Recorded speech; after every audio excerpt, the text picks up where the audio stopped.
Chitra by Rabindranath Tagore. The characters: Gods: Madana, Eros, Vasanta, Lycoris. Mortals: Chitra, daughter of the king of Manipur; Arjuna, a prince of the house of the Kurus. He is of the Kshatriya or warrior caste, and during the action is living as a hermit retired in the forest. Villagers from an outlying district of Manipur. Note: the dramatic poem Chitra has been performed in India without scenery, the actors being surrounded by the audience. Proposals for its production here having been made to him, he went through this translation and provided stage directions, but wished these omitted if it were printed as a book. Scene 1.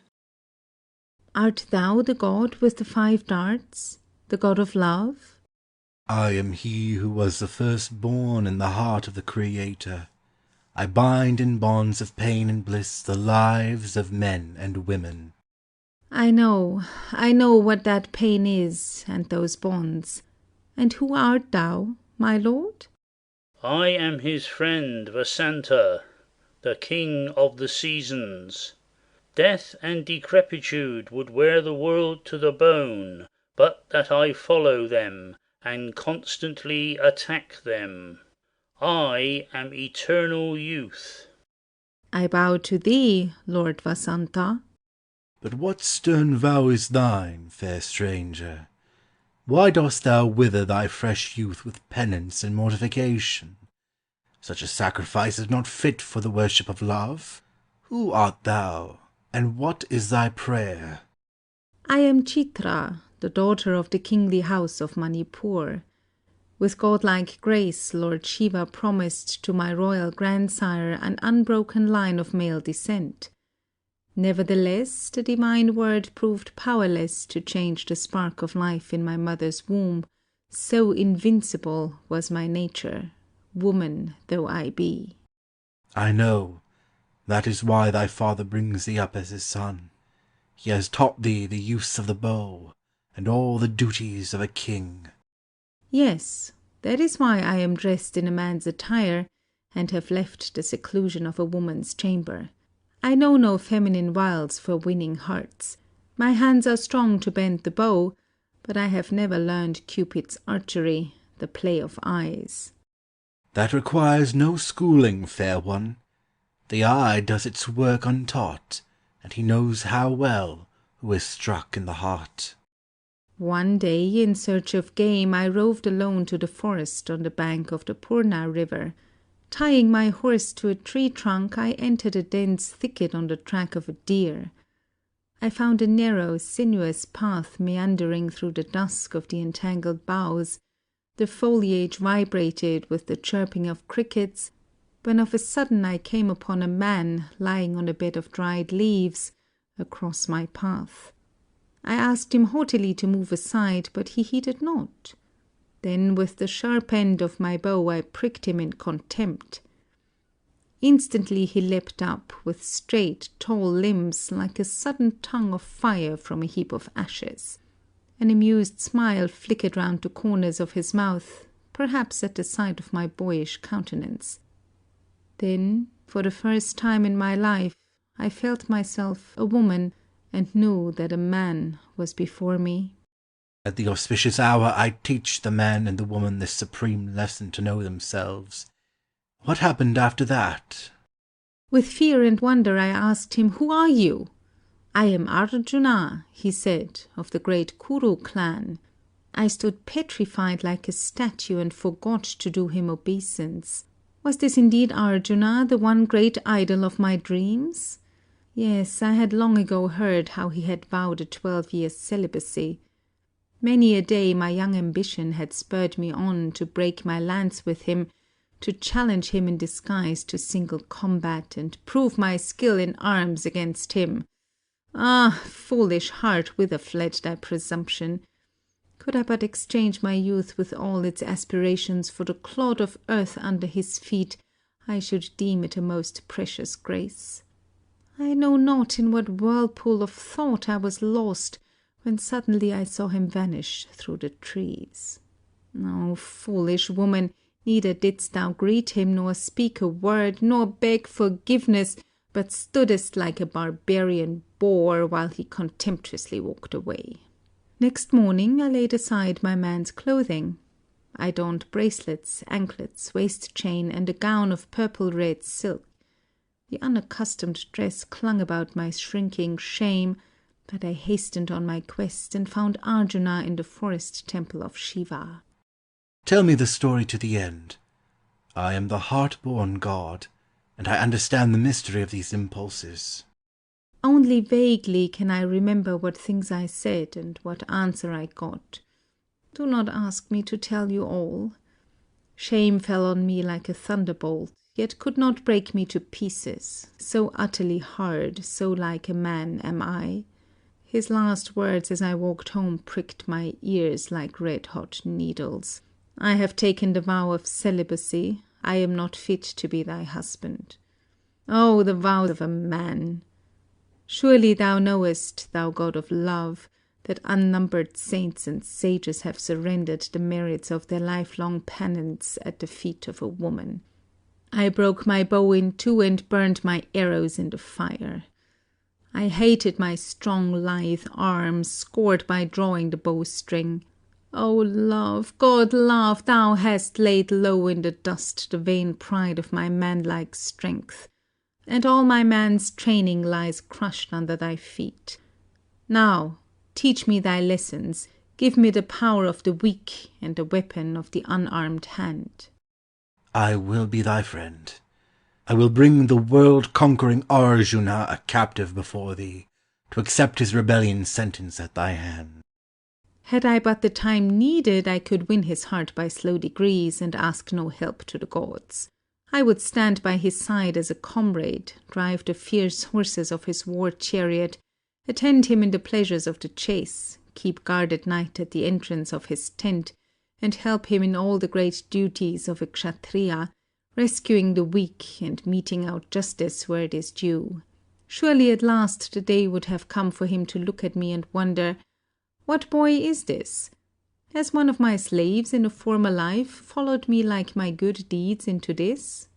I am not the woman who nourishes her despair in lonely silence, feeding it with nightly tears and covering it with the daily patient smile, a widow from her birth. The flower of my desire shall never drop into the dust before it has ripened to fruit. But it is the labor of a lifetime to make one's true self known and honored. Therefore I have come to thy door, thou world-vanquishing love, and thou, Vasanta, youthful lord of the seasons, take from my body this primal injustice, an unattractive plainness. For a single day make me superbly beautiful, even as beautiful as was the sudden blooming of love in my heart. Give me but one brief day of perfect beauty, and I will answer for the days that follow. Lady, I grant thy prayer. Not for the short span of a day, but for one whole year, the charm of spring blossoms shall nestle round thy limbs. Scene 2. Was I dreaming? Or was what I saw by the lake truly there? Sitting on the mossy turf, I mused over bygone years in the sloping shadows of the evening, when slowly there came out from the folding darkness of foliage an apparition of beauty, in the perfect form of a woman, and stood on a white slab of stone at the water's brink. It seemed that the heart of the earth must heave in joy under her bare white feet. Methought the vague veilings of her body should melt in ecstasy into air as the golden mist of dawn melts from off the snowy peak of the eastern hill. She bowed herself above the shining mirror of the lake, and saw the reflection of her face. She started up in awe and stood still, then smiled, and with a careless sweep of her left arm unloosed her hair and let it trail on the earth at her feet. She bared her bosom and looked at her arms, so flawlessly modelled, and instinct with an exquisite caress. Bending her head, she saw the sweet blossoming of her youth and the tender bloom and blush of her skin. She beamed with a glad surprise. So if the white lotus bud on opening her eyes in the morning were to arch her neck and see her shadow in the water, would she wonder at herself the livelong day. but a moment after the smile passed from her face and a shade of sadness crept into her eyes. She bound up her tresses, drew her veil over her arms, and sighing slowly, walked away like a beauteous evening fading into the night. To me the supreme fulfilment of desire seemed to have been revealed in a flash, and then to have vanished. But who is it that pushes the door? Enter Chitra, dressed as a woman. Ah, it is she! Quiet, my heart. Fear me not, lady. I am a Kshatriya. Honored sir, you are my guest. I live in this temple. I know not in what way I can show you hospitality. Fair lady, the very sight of you is indeed the highest hospitality. If you will not take it amiss, I would ask you a question. You have permission. What stern vow keeps you immured in this solitary temple, depriving all mortals of a vision of so much loveliness? I harbor a secret desire in my heart, for the fulfillment of which I offer daily prayers to Lord Shiva. Alas, what can you desire, you who are the desire of the whole world? From the easternmost hill on whose summit the morning sun first prints his fiery foot to the end of the sunset land have I travelled. I have seen whatever is most precious, beautiful, and great on the earth. My knowledge shall be yours. Only say for what or for whom you seek. He whom I seek is known to all. Indeed! Who may this favourite of the gods be, whose fame has captured your heart? Sprung from the highest of all royal houses, the greatest of all heroes is he. Lady, offer not such wealth of beauty as is yours on the altar of false reputation. Spurious fame spreads from tongue to tongue like the fog of the early dawn before the sun rises. Tell me who in the highest of kingly lines is the supreme hero? Hermit, you are jealous of other men's fame. Do you not know that all over the world the royal house of the Kurus is the most famous? The house of the Kurus? And have you never heard of the greatest name of that far-famed house? From your own lips let me hear it. Arjuna, the conqueror of the world. I have culled from the mouths of the multitude that imperishable name and hidden it with care in my maiden heart. Hermit, why do you look perturbed? Has that name only a deceitful glitter? Say so, and I will not hesitate to break this casket of my heart and throw the false gem to the dust. Be his name and fame, his bravery and prowess false or true. For mercy's sake do not banish him from your heart, for he kneels at your feet even now. You? Arjuna? Yes, I am he, the love-hungered guest at your door. Then is it not true that Arjuna has taken a vow of chastity for 12 long years? But you have dissolved my vow, even as the moon dissolves the night's vow of obscurity. Oh, shame upon you! What have you seen in me that makes you false to yourself? Whom do you seek in these dark eyes, in these milk-white arms, if you are ready to pay for her the price of your probity? Not my true self, I know. Surely this cannot be love. This is not a man's highest homage to woman. Alas, that this frail disguise, the body, should make one blind to the light of the deathless spirit. Yes, now indeed, I know, Arjuna, the fame of your heroic manhood is false. Ah, I feel how vain is fame, the pride of prowess. Everything seems to me a dream. You alone are perfect. You are the wealth of the world, the end of all poverty, the goal of all efforts, the one woman. Others there are who can be but slowly known, while to see you for a moment is to see perfect completeness once and for ever. Alas, it is not I, Arjuna. It is the deceit of a god. Go, go, my hero, go. Woo not falsehood, offer not your great heart to an illusion. Go. Scene 3. No, impossible.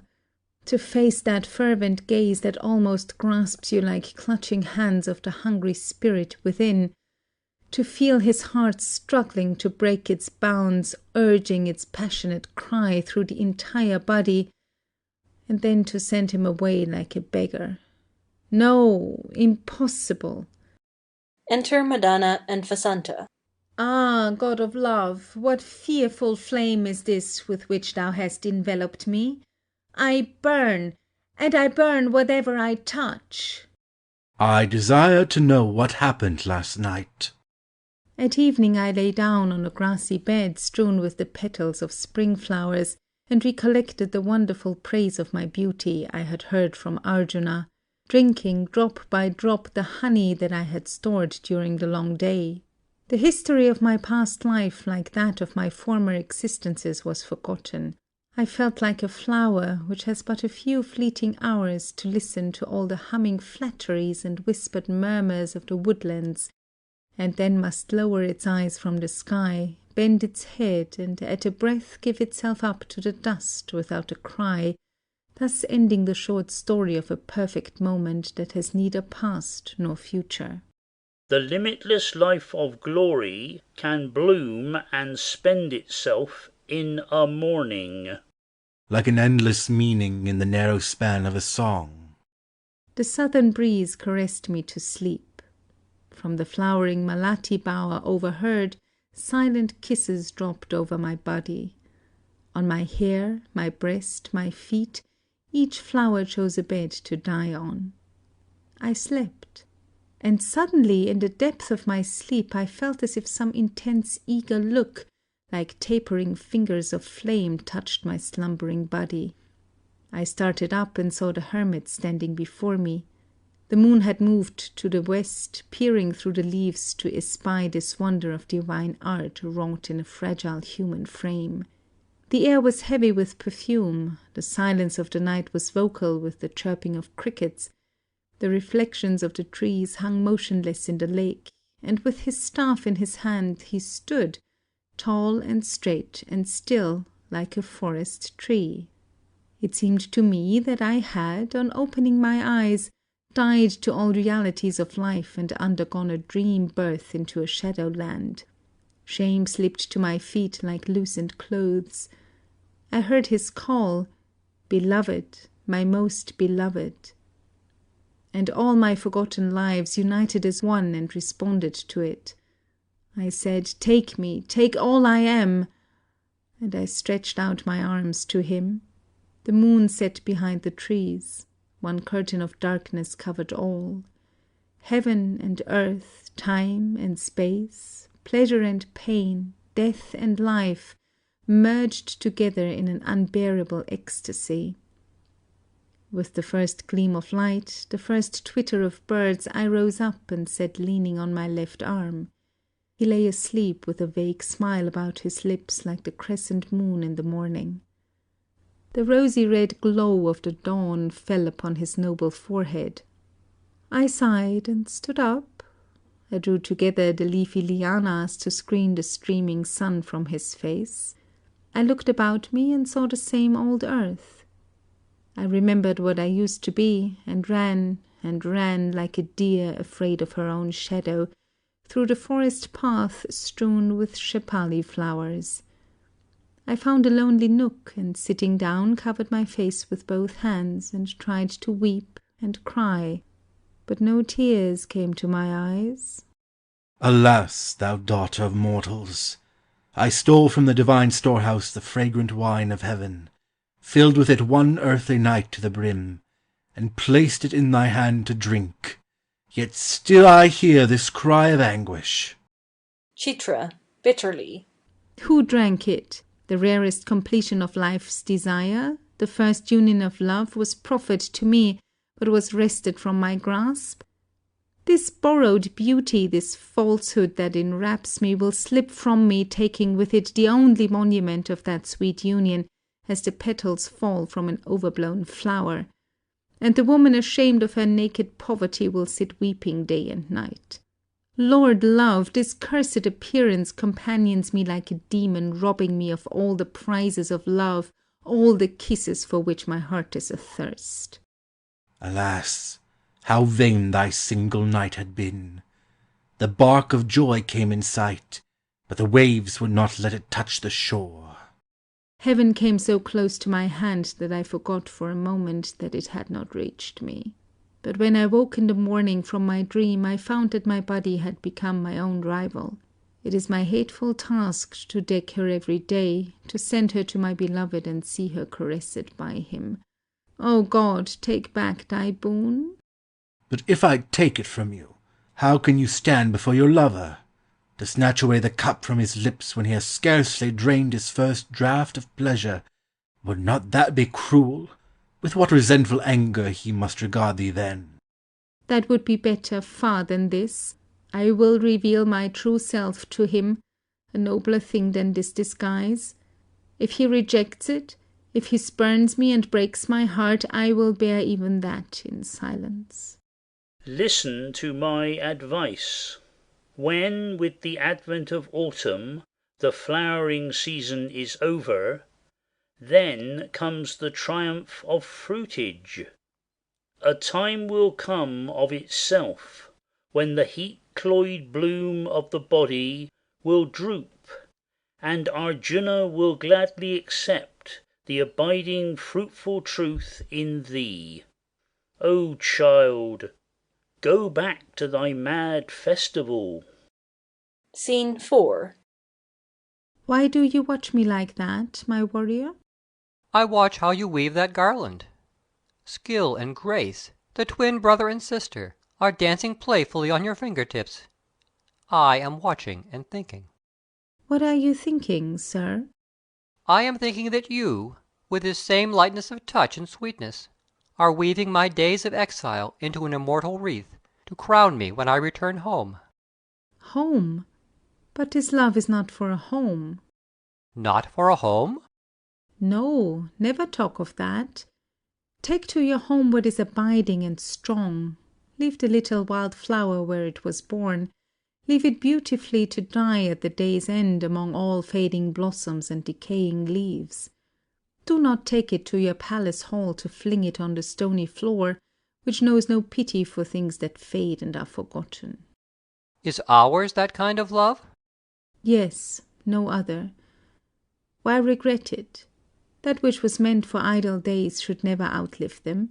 Joy turns into pain when the door by which it should depart is shut against it. Take it, and keep it as long as it lasts. Let not the satiety of your evening claim more than the desire of your morning could earn. The day is done. Put this garland on. I am tired. Take me in your arms, my love. Let all vain bickerings of discontent die away at the sweet meeting of our lips. Hush! Listen, my beloved. The sound of prayer bells from the distant village temple steals upon the evening air across the silent trees. Scene 5. I cannot keep pace with thee, my friend. I am tired.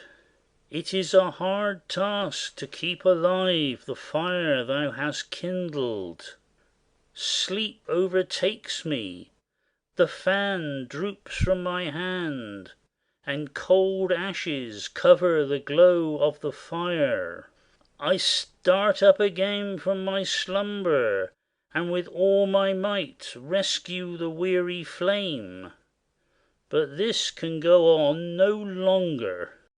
I know, thou art as fickle as a child. Ever restless is thy play in heaven and on earth. Things that thou for days buildest up with endless detail, thou dost shatter in a moment without regret. But this work of ours is nearly finished. Pleasure-winged days fly fast, and the year, almost at its end, swoons in rapturous bliss. Scene 6. I woke in the morning, and found that my dreams had distilled a gem. I have no casket to enclose it, no king's crown whereon to fix it, no chain from which to hang it, and yet have not the heart to throw it away. My Kshatriya's right arm, idly occupied in holding it, forgets its duties. Enter Chitra.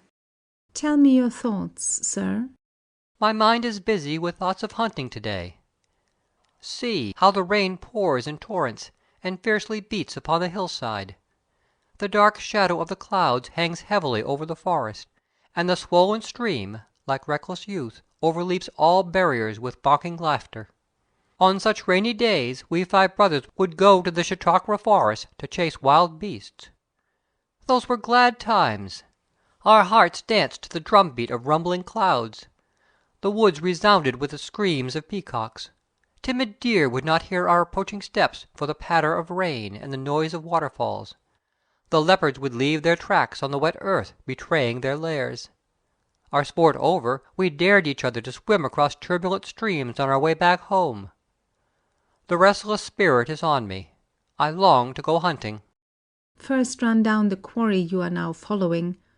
Are you quite certain that the enchanted deer you pursue must needs be caught? No, not yet. Like a dream the wild creature eludes you when it seems most nearly yours. Look how the wind is chased by the mad rain that discharges 1,000 arrows after it. Yet it goes free and unconquered. Our sport is like that, my love. You give chase to the fleet-footed spirit of beauty, aiming at her every dart you have in your hands. Yet this magic deer runs ever free and untouched. My love, have you no home where kind hearts are waiting for your return? A home which you once made sweet with your gentle service, and whose light went out when you left it for this wilderness? Why these questions? Are the hours of unthinking pleasure over? Do you not know that I am no more than what you see before you? For me there is no vista beyond. The dew that hangs on the tip of a kinsuka petal has neither name nor destination. It offers no answer to any question. She whom you love is like that perfect bead of dew. Has she no tie with the world? Can she be merely like a fragment of heaven, dropped on the earth through the carelessness of a wanton god? Yes. Ah, that is why I always seem about to lose you. My heart is unsatisfied, my mind knows no peace. Come closer to me, unattainable one. Surrender yourself to the bonds of name and home and parentage. Let my heart feel you on all sides and live with you in the peaceful security of love. Why this vain effort to catch and keep the tints of the clouds, the dance of the waves, the smell of the flowers? Mistress mine, do not hope to pacify love with airy nothings. Give me something to clasp, something that can last longer than pleasure, that can endure even through suffering. Hero mine, the year is not yet full and you are tired already. Now I know that it is heaven's blessing that has made the flower's term of life short. Could this body of mine have drooped and died with the flowers of last spring, it surely would have died with honor. Yet its days are numbered, my love. Spare it not, press it dry of honey, for fear your beggar's heart come back to it again and again with unsated desire, like a thirsty bee when summer blossoms lie dead in the dust. Scene 7. Tonight is thy last night. The loveliness of your body will return tomorrow to the inexhaustible stores of the spring. The ruddy tint of thy lips, freed from the memory of Arjuna's kisses, will bud anew as a pair of fresh asoka leaves, and the soft white glow of thy skin will be born again in 100 fragrant jasmine flowers. O gods, grant me this my prayer. Tonight, in its last hour, let my beauty flash its brightest, like the final flicker of a dying flame. Thou shalt have thy wish. Scene 8. Who will protect us now? Why, by what danger are you threatened?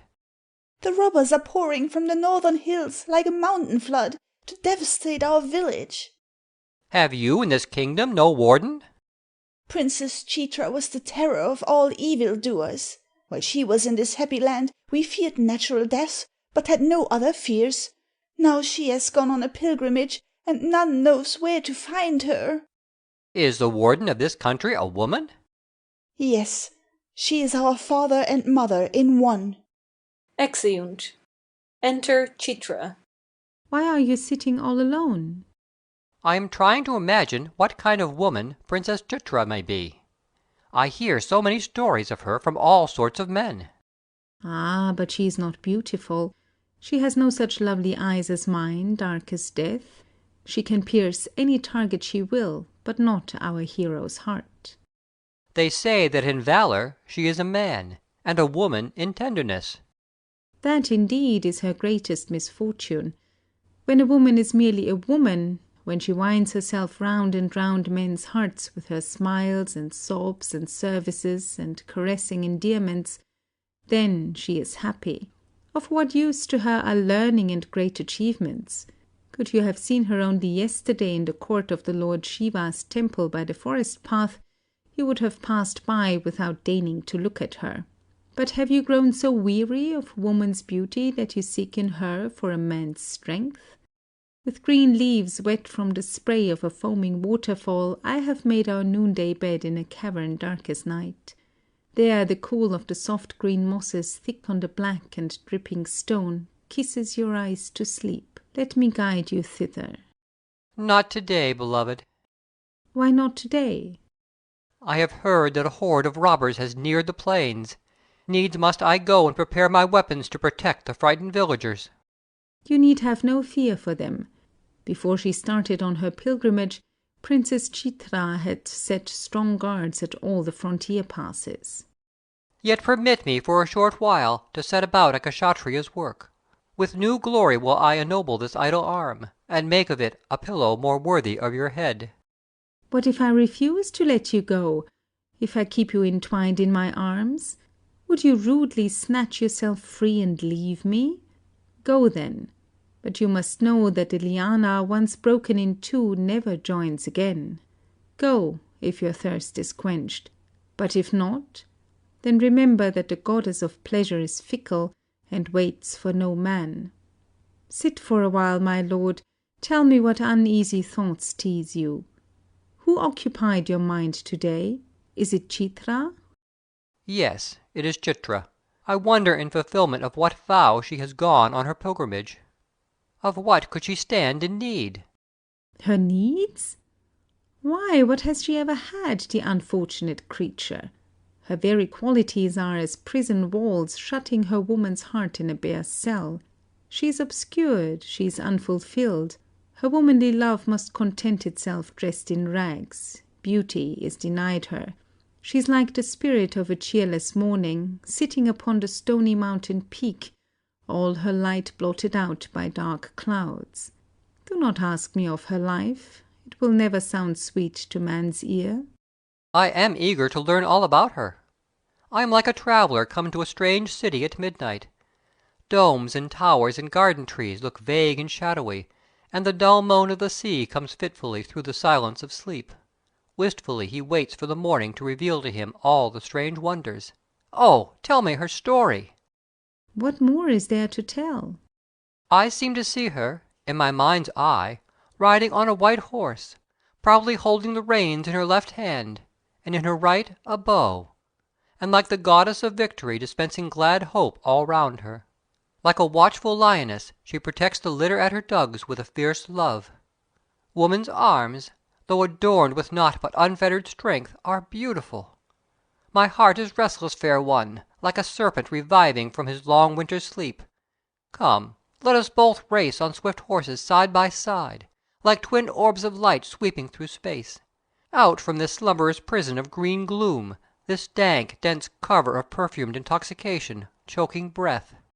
Arjuna, tell me true, if, now at once, by some magic I could shake myself free from this voluptuous softness, this timid bloom of beauty shrinking from the rude and healthy touch of the world, and fling it from my body like borrowed clothes, would you be able to bear it?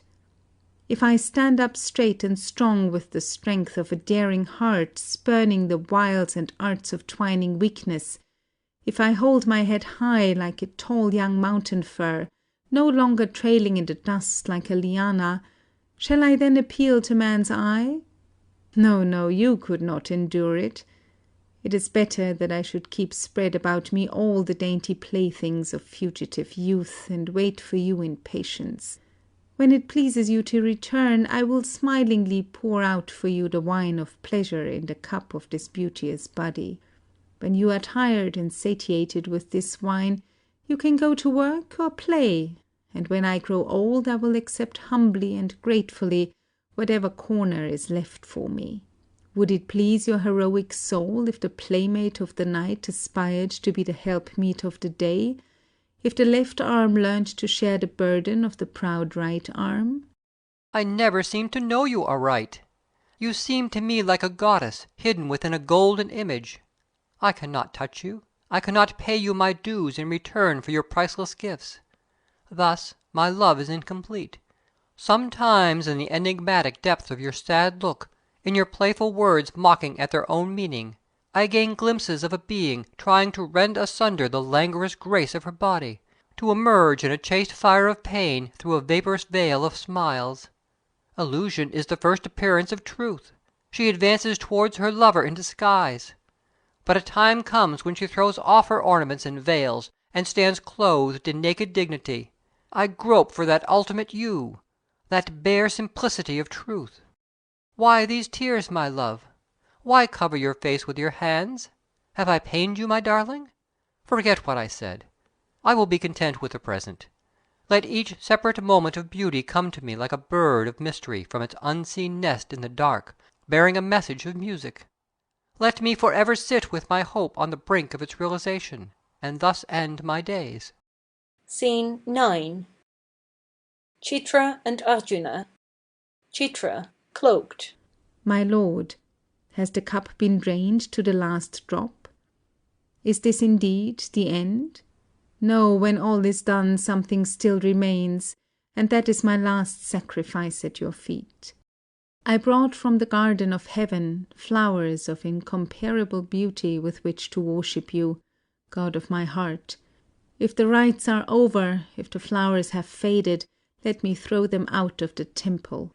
Unveiling in her original male attire. Now, look at your worshipper with gracious eyes. I am not beautifully perfect as the flowers with which I worshipped. I have many flaws and blemishes. I am a traveller in the great world path.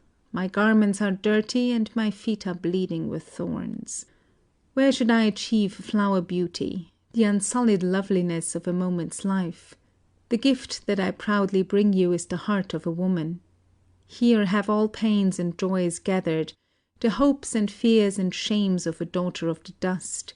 Here love springs up, struggling toward immortal life. Herein lies an imperfection which yet is noble and grand. If the flower service is finished, my master, accept this as your servant for the days to come. I am Chitra, the king's daughter. Perhaps you will remember the day when a woman came to you in the temple of Shiva, her body loaded with ornaments and finery.